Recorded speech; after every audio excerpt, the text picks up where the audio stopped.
Bienvenidos amigos y amigas a un nuevo encuentro en Mercurio, esta vez para hablar sobre el verdadero Jesús. Querido Ramón, mago del universo, ¿cómo estás allá? Bien, amigo, ¿cómo estás tú? ¿Cómo está Europa? Primavera.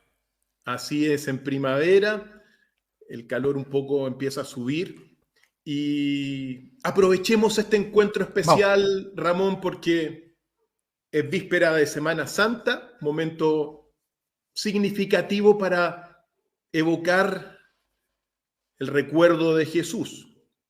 ¿Quieres que ponga las cartas sobre la mesa y Sí, te doy la palabra? Ok. vamos. El verdadero Jesús, como hemos titulado a este encuentro, bueno, supone que hay un falso Jesús o una imagen sesgada de Jesús o, como me gusta decir, un Jesús en blanco y negro nomás. Por lo tanto, hoy día lo que queremos es presentar lo que pensamos es el verdadero Jesús. ¿Por qué? Porque desde el 325, año 325, desde el concilio de Nicea, hasta 1945, es decir, prácticamente 1800 años, se tuvo solamente una imagen de Jesús sobre la base de los 4 evangelios fueron seleccionados en ese concilio de Nicea dirigido por emperador, el emperador romano de la época, ¿ya?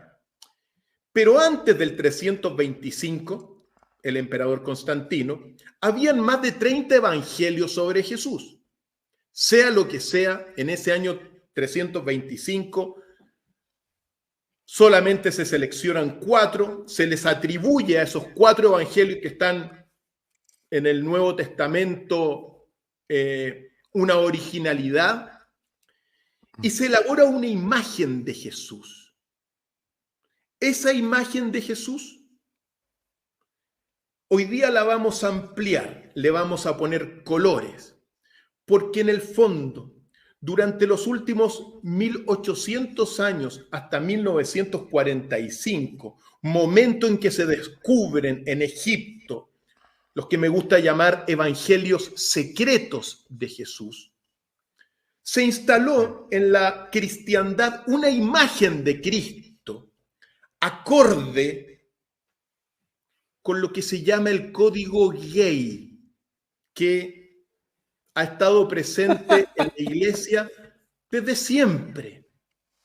Un código gay que justificó, entre muchas cosas, la conformación de un grupo de hombres al mando de una religión, de una iglesia, pero que justificaba de alguna forma el machismo, la pedofilia y también la misoginia, es decir, el aborrecimiento a la mujer, porque la imagen de Jesús se dibujó conforme a solo 4 evangelios de los más de 30 que habían.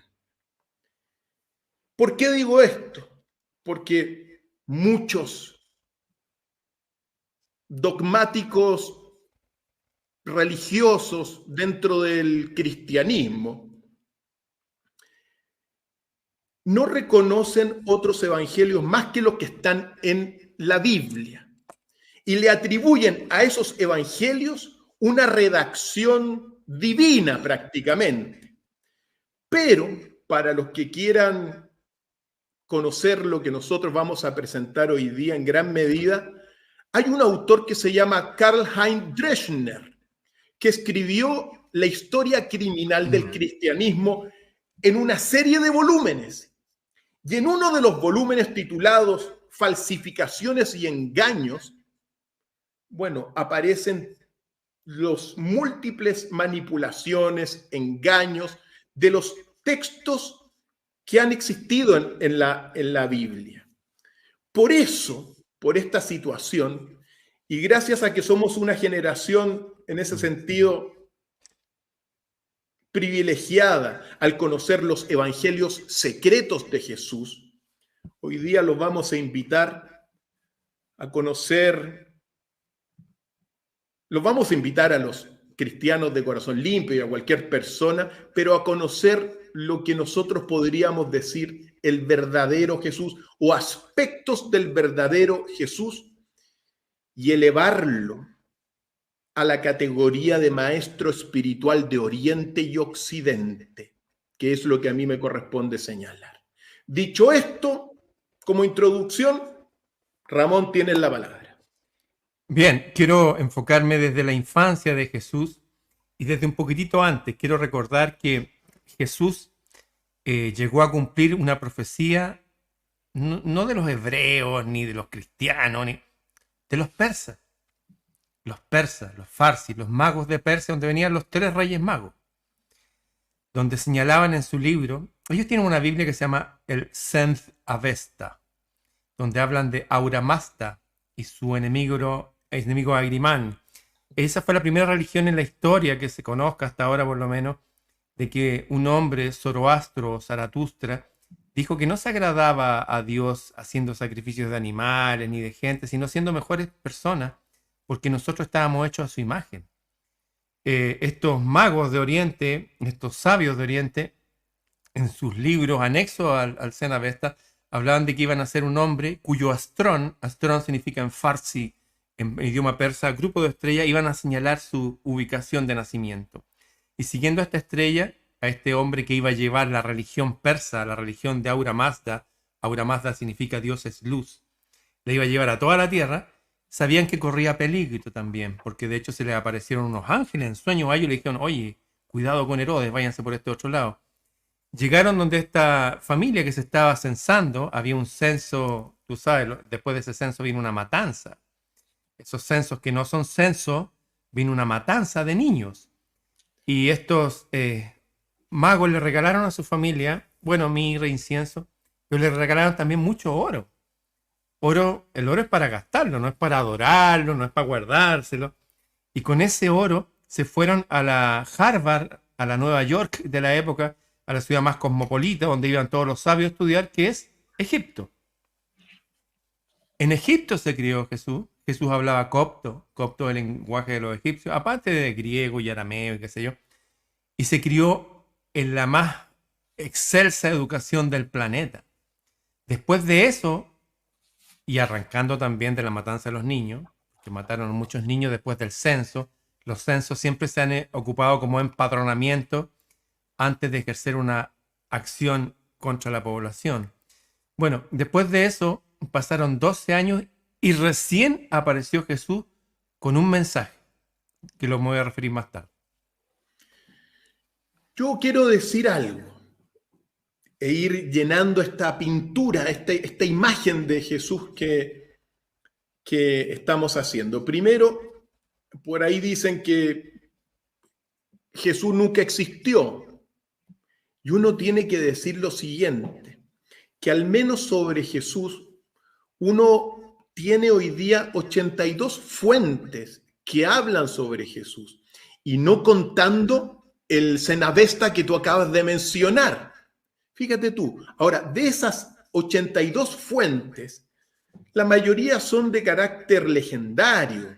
Están escritos no a nivel histórico, pero sí hay 3 fuentes históricas sobre un hombre que se llamó Jesús y que vivió hace 2000 años. Por lo tanto, al margen del arquetipo que se ha creado con el tiempo, con todos los escritos y toda la cristología que se ha hecho, uno tiene que decir que, bueno, hay fuentes históricas que hablan de que existió una persona que se llamó Jesús, que fue un filósofo y otras cosas. Eso para decir. Pero también quiero referirme específicamente a algo que lo dicen hace mucho tiempo. Incluso una amiga de nuestros encuentros en Mercurio, Ramón, lo acaba de escribir y dice, Cristo viene. Oye, eso lo vienen repitiendo hace 2000 años. Sí. Y no viene y no aparece. Y yo me pregunto, ustedes que están allá al otro lado, en cualquier rincón del mundo, lo podrían reconocer, lo aceptarían si alguien dice, oye, yo soy Jesús. ¿Cómo lo van a reconocer si ni siquiera conocen el aspecto físico de Jesús? Fíjate tú que de Jesús uno puede hablar algunas cosas de cómo era. Se le dibuja como un hombre perfecto, al igual que Adán, los dos hombres perfectos de las Escrituras, ¿ya?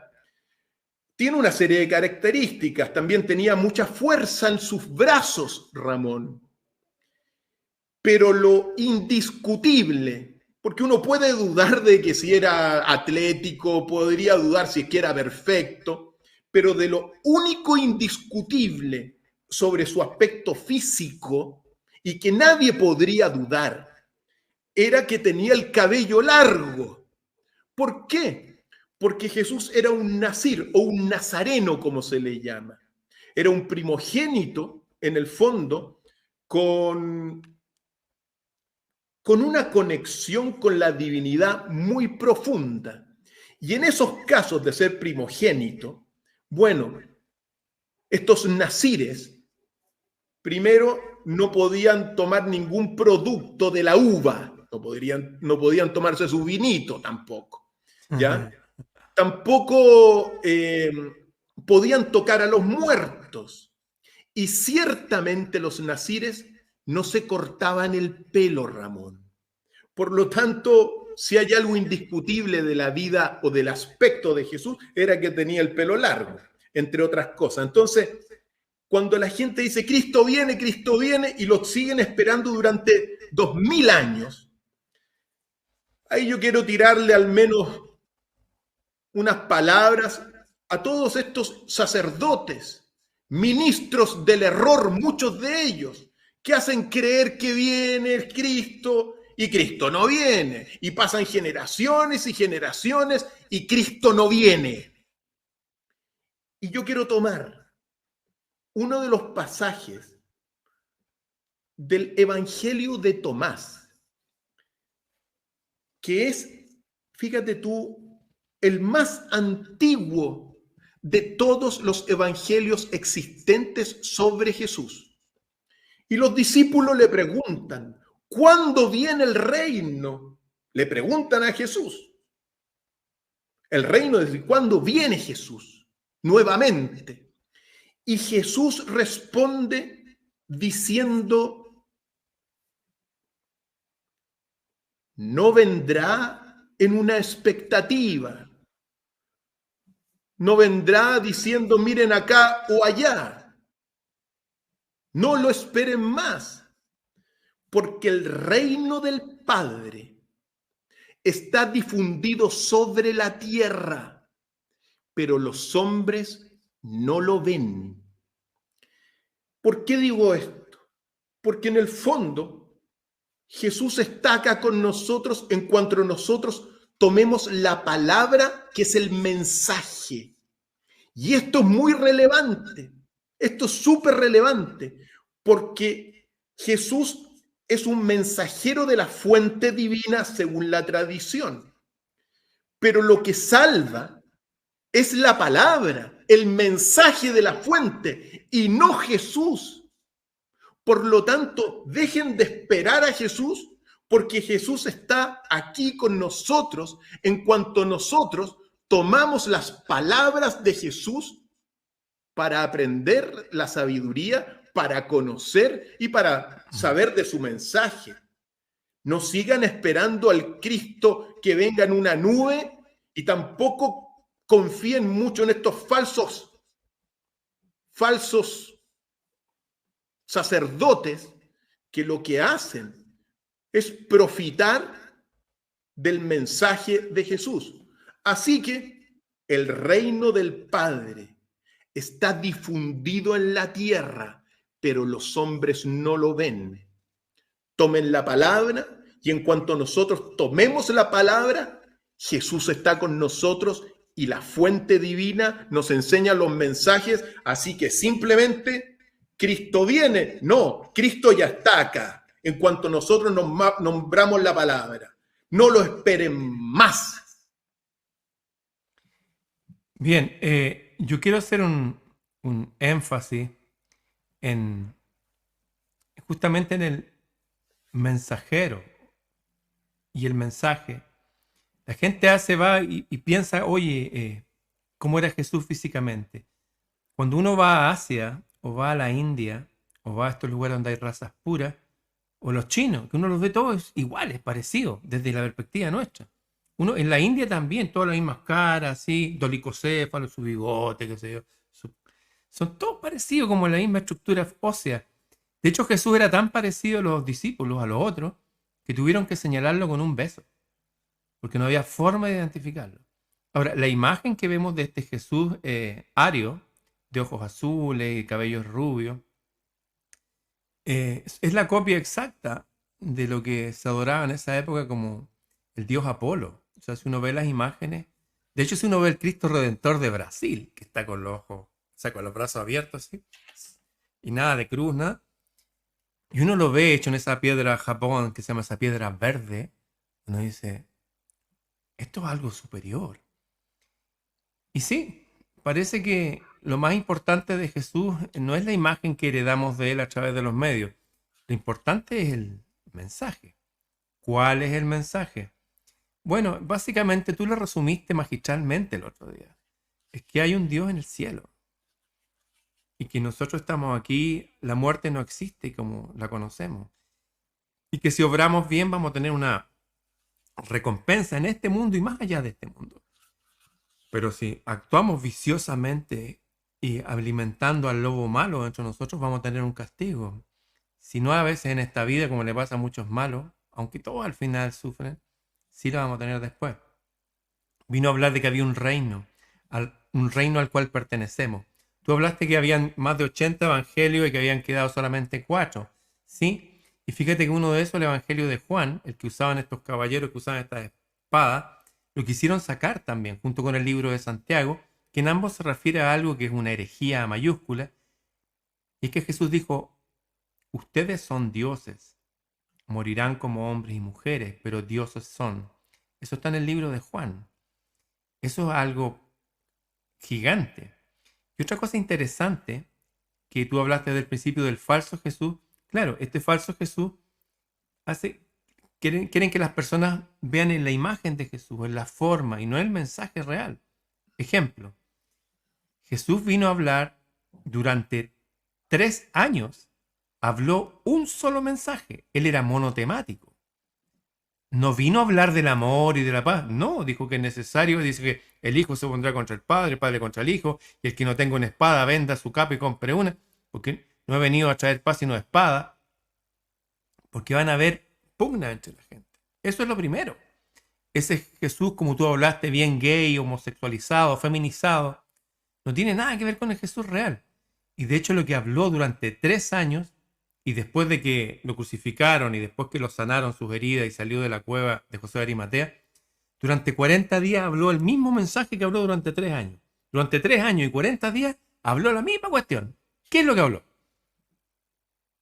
Dijo que el reino del cielo se había acercado, estaba más cerca, y que ese reino del cielo venía a ser morada en uno.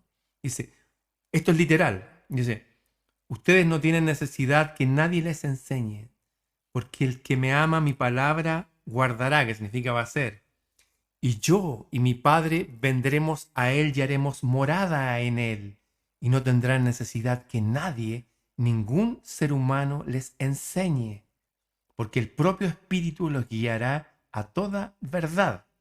Ese Espíritu se manifestó incluso entre gente que ni siquiera era judía ni nada. Pedro, de hecho, tuvo una visión que bajaba un manto desde el cielo lleno de animales inmundos y serpientes y escorpiones y una voz que le decía, mata y come. Y él decía, pero nunca comió ninguna de estas cosas inmundas. Mata y come. Y no se atrevía. Y le golpearon la puerta y lo llamaron para que fuera a un lugar donde gente común y corriente, pero que estaban llenos del Espíritu de Dios. Gente buena que sabía que había un reino arriba, que este mundo estaba gobernado por un Dios maligno. El Dios de este mundo es un maligno, es un mentiroso, tiene su pueblo favorito y todos sus arcontes que manejan todo. Básicamente Jesús vino a dar ese mensaje.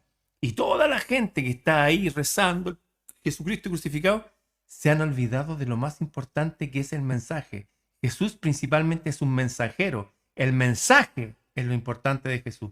No su apariencia física, no los detalles biográficos de su vida, ni en qué año exacto llegó y cuál sería la fecha de su cumpleaños. Esas son estupideces.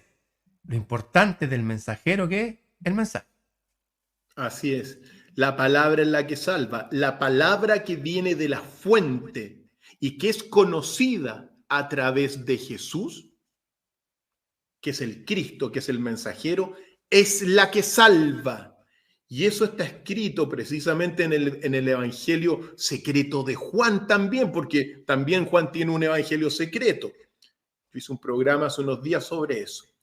Quiero tomar un poco algo que lo mencionaste, que tiene que ver con la espada. Oye, los discípulos de Jesús andaban con espadas, pues. Así es. ¿Por qué? Porque Jesús, entre los aspectos que tenía, era un guerrero. Era un guerrero. Y uno lo tiene que decir desde principio a fin. ¿Por qué? Porque según las actas romanas de la época, Jesús fue crucificado a mors agravata, es decir, a muerte agravada. Pues bien, esa pena en los códigos romanos de la época de hace 2000 años solo se le aplicaba a los culpables de sedición. Por lo tanto, Jesús fue un guerrero, un revolucionario, que tuvo en realidad tres grandes enemigos. El primer enemigo, el imperio romano opresor de toda esa tierra durante mucho tiempo. Los segundos enemigos de Jesús, bueno, los mejores aliados del imperio romano de aquella época, que era la jerarquía del templo de Jerusalén. Y el tercer enemigo era el falso Dios del universo, al fin y al cabo, pongámosle Lucifer, Satanás, el demiurgo, es decir, esta entidad maligna. Tres enemigos con los cuales Jesús luchaba. Pero Jesús fue muerto principalmente por el imperio romano. Y colaboraron los judíos del templo de Jerusalén.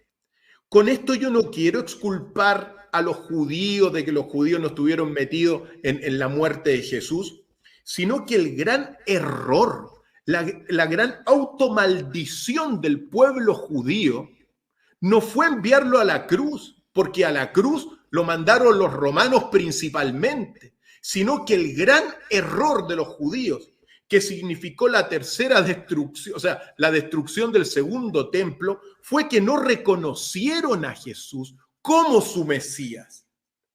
Y eso significó, bajo al menos esta lectura, lo que se llama la automaldición del pueblo judío, que comenzó a vagar en un éxodo durante muchísimo tiempo, desde aquel tiempo hasta 1948, que recomponen al menos el Estado de Israel.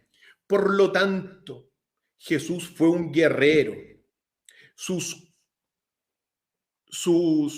discípulos portaban espadas. Acuérdate que Pedro sacó la espada en el Monte de los Olivos y dijo, bueno, le cortó la oreja. Es decir, eran unos verdaderos revolucionarios que querían de alguna forma oponerse a la jerarquía corrupta del templo de Jerusalén.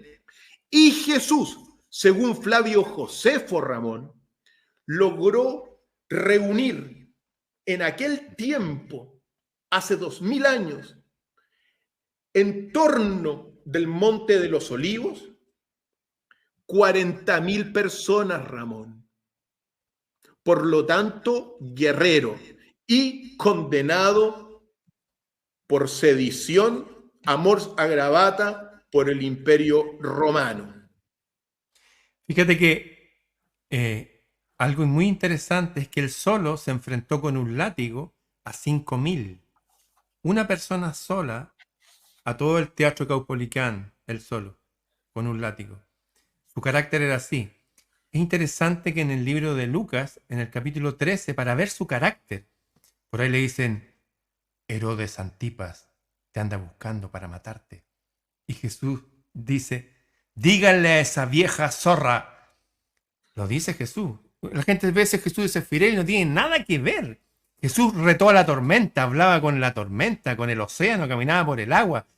Dijo que uno podía hablar con los árboles. Era totalmente distinto a la imagen distorsionada de Jesús. Y mira este detalle. En el capítulo, el 3 o el 4 del Corán, está la razón por la cual judíos y árabes se empiezan a distanciar. Y dice el Corán que es por haber mentido con la muerte de Jesús en la cruz. Aquí me voy a detener porque esto es muy importante. Lo que voy a decir es clave. Y también es la causa de que muchas personas fueron quemadas por herejes en el pasado. Resulta que tú tienes la imagen de Cristo muy bien hecha ahí en blanco y negro y abajo está la cruz. Resulta que esa forma de matar no era una forma de matar, era una forma de torturar y estaba la gente crucificada a veces varios días, los bajaban de la cruz y seguían igual, medio quedaban más o menos patulecos, qué sé yo, pero quedaban vivos. Después de días crucificados, días, por favor, eso, ténganlo en mente. Sin embargo, Jesús estuvo crucificado, ¿cuántos días? Estuvo Ni un crucificado día. 3 horas. 3 horas. Desde las 3 de la tarde a las 6 de la tarde de un día viernes. Y a los presos de los lados tuvieron que quebrarlo, romperlo, cortarle las piernas para que se desangraran. A Jesús no le tocaron sus huesos. Y José de Arimatea, su amigo judío, que lo llevó a una cueva, llevó, y está escrito, llevó más de 30 kilos de aloe. La gente siempre dice, es que lo iban a embalsamar. Creen que hacían momias. No, el aloe de siempre, la biología no cambia, es para sanar heridas. Para eso se ocupa el aloe. Pero muchos dicen, oye, pero Jesús dijo que lo iban a matar. Jesús dijo que la única prueba que iba a dar era la prueba de Jonás. ¿Cuál es la prueba de Jonás? Un hombre que llevó un mensaje al rey de Nínive. El rey de Nínive, bueno, se libró de un castigo que le iban a enviar desde el cielo. Jonás servía al Dios del cielo. Y Jonás tomó un barco. El barco no podía andar, no había viento. Y dijeron, parece que hay uno que trae mala suerte. Sacaron un palito, él le sacó el palito más corto, lo tiraron al agua y vino una ballena y se lo tragó. Y estuvo 3 días ahí en el vientre de la ballena y después de 3 días fue la ballena y lo escupió. Ahora la pregunta es, ¿durante esos 3 días Jonás estuvo vivo o muerto en el vientre de la ballena? Esa es la clave. Los árabes piensan eso. Jesús, claro que lo crucificaron, lo castigaron y todo, pero hay algo importante ahí, porque al estar pendiente de estos detalles biográficos, de que si murió, uno deja de ver el mensaje.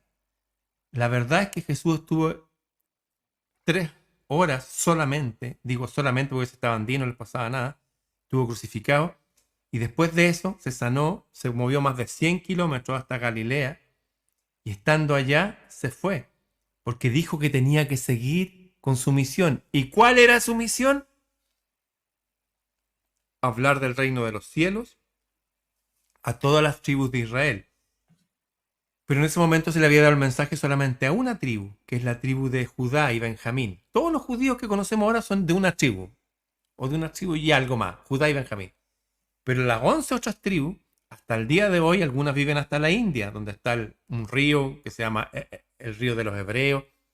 Toda la ruta de la seda hasta llegar a Kashmir, donde está la casa de Jesús, está el lago de Jesús, todo eso estaba repleto de comunidades judías a las cuales les llevó el mensaje. ¿Cuál era el mensaje? El Dios de este mundo no es el Dios que sirvieron nuestros ancestros. Cuidado con el Dios de este mundo. El Dios de este mundo es mentiroso. Nuestro Dios está en el cielo. Es un reino que todavía no se aparece, pero está cada vez más cerca. Y cada uno puede comunicarse con ese reino desde la soledad de su cuarto. Tenemos comunicación directa, individual, no colectiva, individual con ese reino. Esa es la historia real de Jesús, dicho por gente de la época. Recordemos que estos 4 evangelios, Mateo, Marcos, Lucas y Juan, ni siquiera estamos hablando de Mateo, Marcos, Lucas, los discípulos. Son discípulos de los discípulos. Se escribieron más de 100 años después esos evangelios. Ojo con eso. El verdadero mensaje de Jesús era simplemente: el Dios de este mundo es falso. Nosotros servimos un Dios que no es de este mundo. Nuestro reino no es de este mundo. No tenemos nada que ver con este mundo. Y ese reino cada vez está más cerca de nosotros. Eso. Yo quiero agradecer a todos los amigos que están conectados con nosotros, Ramón, que nos apoyan, especialmente a Sociedad Desordenada, que apoya estos encuentros en Mercurio. ¿Por qué? Porque es muy importante lo que señalaste, Ramón. Algún día podremos, quizá en el futuro, hablar de lo que ocurrió después de la crucifixión. Pero sea lo que sea, Jesús resistió la crucifixión, sobrevivió a la crucifixión. Y eso es categórico porque es lo que tú señalaste al fin y al cabo. Yo soy de la misma idea. Después se le dio vivo, así de simple, en Galilea. Y eso tiene que ver también con la mística profunda de los chamanes, que muchas veces los chamanes tienen rituales de muerte para renacer como una figura distinta. Jesús fue crucificado y después fue el Cristo. ¿Te das cuenta? Por lo tanto, eso es muy relevante sobre el destino de Jesús. Ahora bien, otra cosa. Durante 1800 años se ha pintado un Jesús, bueno, bajo el código gay, como lo dije, simplemente, ¿ya? Es decir, que no tocaba ni una mosca, ¿ya? Y uno tiene que decir algo muy relevante. El hombre perfecto. Si usted cree que Jesús es el hombre perfecto no es solo. El hombre perfecto es el que está con una mujer, que se acompaña con una mujer, representado magistralmente por el huevo cósmico, la biunidad, la única figura geométrica asimétrica, la elipse, ¿ya? Es decir, eso es muy relevante. Entonces, ¿por qué digo esto? Porque durante 1800 años, este código gay inscrito desde el Vaticano para el mundo, ¿ya? Falseó esa realidad. Porque hay evangelios, el evangelio de la esposa de Jesús. Hay otro evangelio que es el evangelio de, así se titula, el evangelio de la esposa de Jesús. Un texto muy breve, pero que nombra a María Magdalena como la esposa de Jesús. Es uno de los textos más tardíos sobre Jesús, es verdad, no tan tempranos, pero existe uno muy temprano que es precisamente el evangelio de María Magdalena. Y en el evangelio de Felipe también aparece que Jesús amaba a María Magdalena de una forma distinta a los discípulos. Y eso es muy relevante. Y que también la besaba en la boca. Y eso es relevante porque estamos redescubriendo la perfección de Jesús en términos de que estaba acompañado de una mujer, pues. Así que yo creo que eso es muy importante. ¿Y por qué digo esto? Porque si uno revisa esos mismos textos sobre el amor que había entre María Magdalena y Jesús, también aparece de que Pedro hizo llorar a María Magdalena y que Pedro, mira lo que voy a decir, Ramón, pero al menos hice un programa sobre esto, así que está bien documentado, y que Pedro la envidiaba, la hacía llorar a María Magdalena.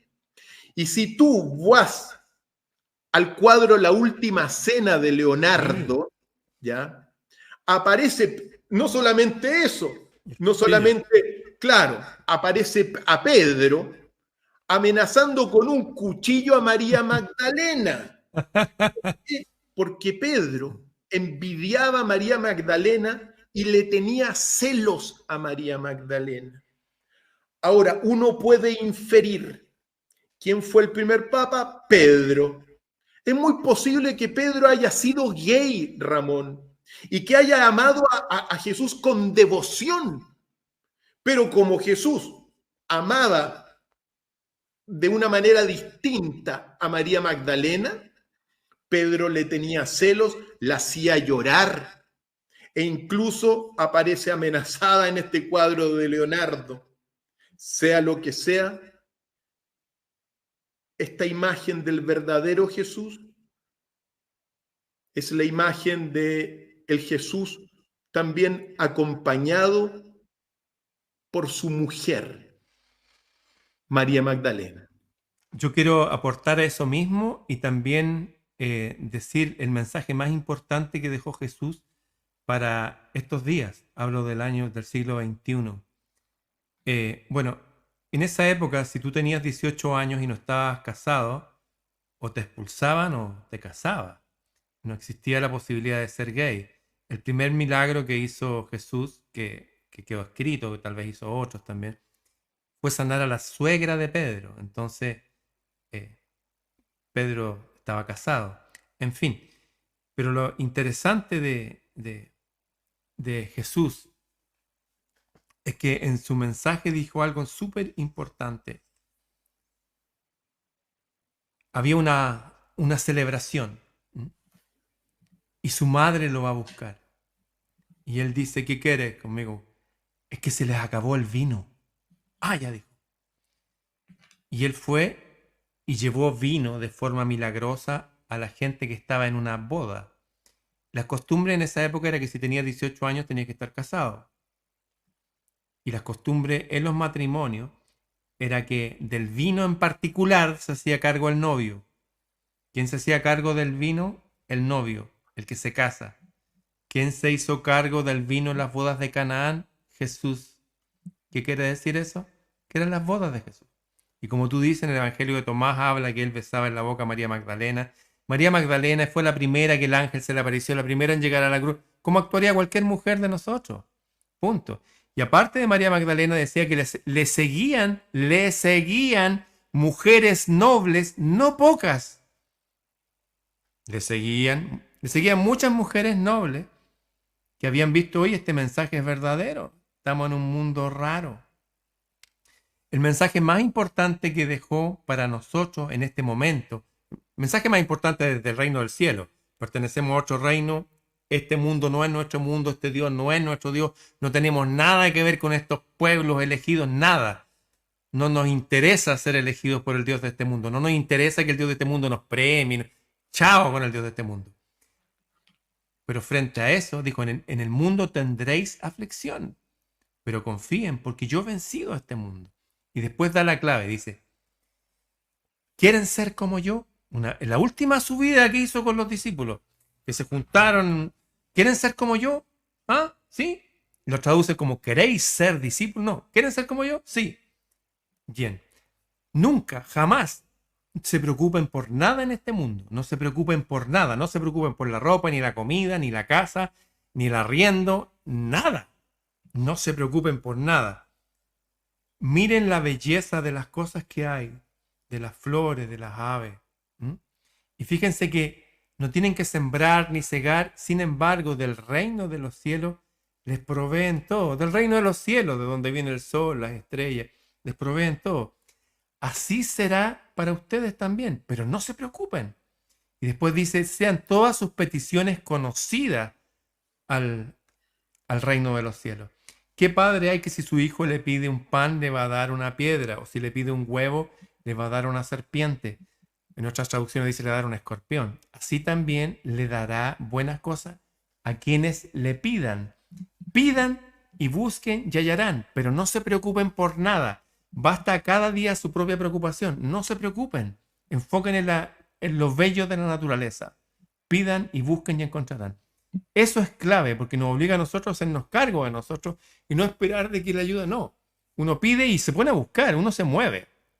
Tenemos que ser hombres y mujeres de bien, activos en el bien, no personas como mendigándole a un Dios. Ese será el Dios de este mundo. Nosotros pertenecemos al reino de los cielos.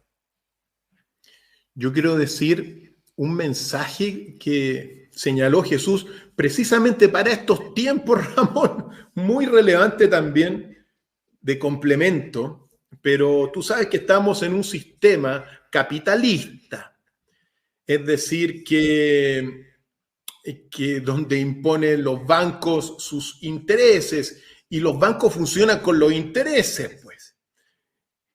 Jesús dijo, Ramón, si tienes dinero, no lo prestes a interés, préstalo a quien no podrá devolverte nada a cambio. Es decir, palabras cortas, no prestes a interés, Ramón. Fíjate tú lo que podría significar eso. Es decir, yo te presto 10 pesos y tú no me devuelves 15 pesos, sino que me devuelves 10 pesos. Quizá una de las razones por la cual el genio judío no ha reconocido a Jesús, porque así es la historia. Quería decir eso antes de terminar, darte la palabra y quiero decir algo final sobre esta encarnación de Jesús. Mira, hay mucha gente que pertenece a distintas denominaciones e iglesias, qué sé yo, que cada persona permanezca donde está. Si usted es un evangélico, sea un buen evangélico. Si usted es un católico, un buen católico. Si usted es alguien que no va a iglesia, sea cada uno, pero sea buena persona. Y eso es todo, sea un buen individuo. Eso, sea un ejemplo, sea mejor que usted mismo el día de ayer. Este paréntesis de vida que tenemos antes de esa vida que no acaba nunca, es para mejorarnos a nosotros mismos, con ayuda del reino de los cielos, y al parecer este reino raro que no es nuestro mundo, nos sirve, porque nos agujonea para enfrentarlo. Si no, estaríamos como en el paraíso, sin hacer nada, comiendo fruta gratis, mirando los colores del atardecer. Esto nos produce carácter. Y esta dinámica de que es necesario enfrentarse para poder crecer está hasta en el Bhagavad Gita, está en un montón de libros. Es necesario el combate y es necesario ganar el combate. Aliados al reino de los cielos lo vamos a hacer. Un amigo, Cristian Oces, aparte de enviarnos saludos, dice que otro mensaje de Jesús es importante. El reino está dentro de uno y afuera de uno al mismo tiempo. Yo, para finalizar, solamente quiero esbozar algo que quizá para mí es tan sorprendente como esto de que las bodas de Canaán fueron de Jesús. Pero a ver si te sorprendo un poco. Pero según al menos lo que a mí me ha correspondido conocer, Jesús fue una segunda encarnación del mismo avatar. La primera encarnación ordenó y civilizó a Oriente, y la encarnación de Jesús propiamente tal ordenó y civilizó a Occidente. Y nosotros hoy día estamos en un momento de una gran síntesis de la sabiduría y del conocimiento, que la dejamos sobre la mesa para que nuestros amigos sigan al menos conociendo este gran arquetipo humano que fue Jesús. Filósofo inmortal, luz que ilumina el mundo en sus 4 direcciones, hombre imprescindible, creador cultural. Ramón, Aprovecho amigo. de decir que el viernes voy a hacer una exposición aquí en nuestro canal sobre un evangelio que se llama La sabiduría de Jesús. Súper desconocido, Ramón. Así que todos invitados el viernes a las 5 de la tarde en Europa, 13 horas en Chile, para que conozcamos también esa sabiduría de Jesús en un libro súper secreto, Ramón. Bien, nos vemos el próximo miércoles. Chao. Hasta el próximo miércoles. Chao.